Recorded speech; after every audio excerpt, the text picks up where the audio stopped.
Iz relativno brojnih izvora o Trpimiru možemo zaključiti da se radi o iznimno poduzetnom vladaru, ali i sposobnom vojskovođi, koji je u nekoliko zabilježenih ratnih sukoba redovito pobjeđivao.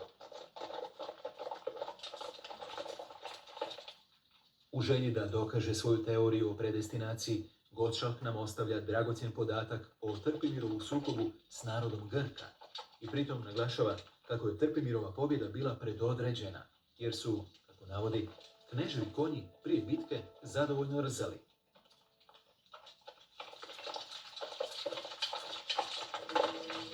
Od puke potvrde filozofske teorije za nas je važnije pitanje tko se krije iza tajnovitog naziva narod Grka.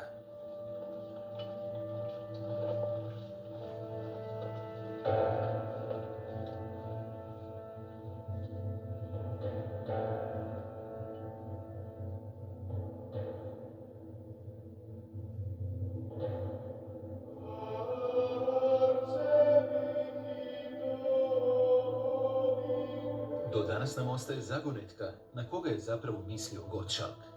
Prva je mogućnost koju prihvaća velik broj povjesničara da se hrvatski knez sukobio s nekim od dalmatinskih gradova, koji su tada bili podložnici bizantskog, dakle grčkog cara.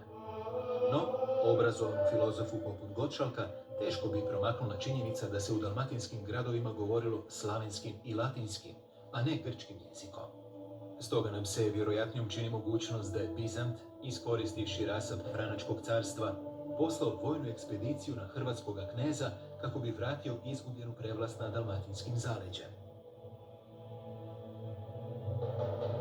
Gottschalk ne navodi detalje bitke.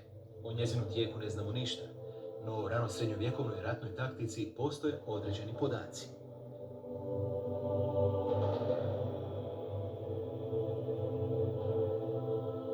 Iako su srednjovjekovni ratnici voljeli otvoreno okršaje prsa u prsa, konfiguracija hrvatskog terena nametala je taktiku zasjede.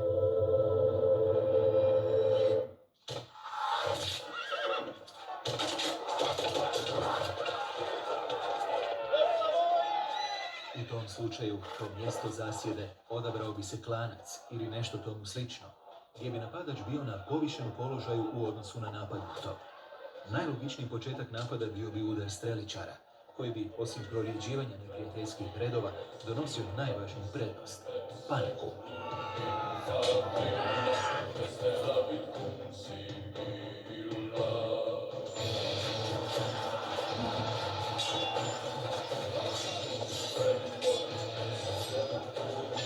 Zatim bi se u bitku umiješalo pješaštvo, u hrvatskom slučaju sastavljeno uglavnom od slabije naoružanih seljaka i ponekog bolje opremljenog mačevaca.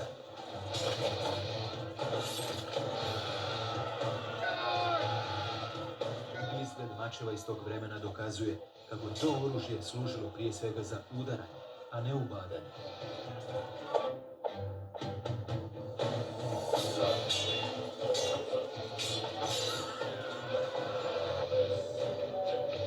Na kraju, u bitku se zalijetala konjica. Moramo znati da je konj iziskivao golema sredstva za održavanje. Konjanik je u pravilu morao biti dobrostojeći, ako ne i bogat.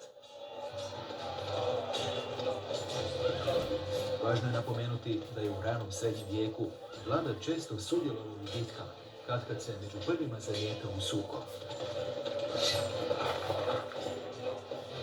Tako je pružao primjer ostalima. U boju je osiguravao ratničku slavu i ugled među svojim ratnicima.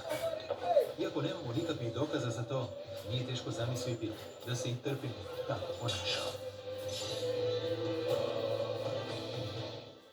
Na kraju, Trpimirovi vojnici možda su u svom vladaru nakon osvojene pobjede klicali, nazivajući ga narodnom titulom kralj. Gottschalk navodi kako su mu se njegovi podanici službeno obraćali s regnom, dakle ne vladarom, nego glagolskom imenicom vladanje.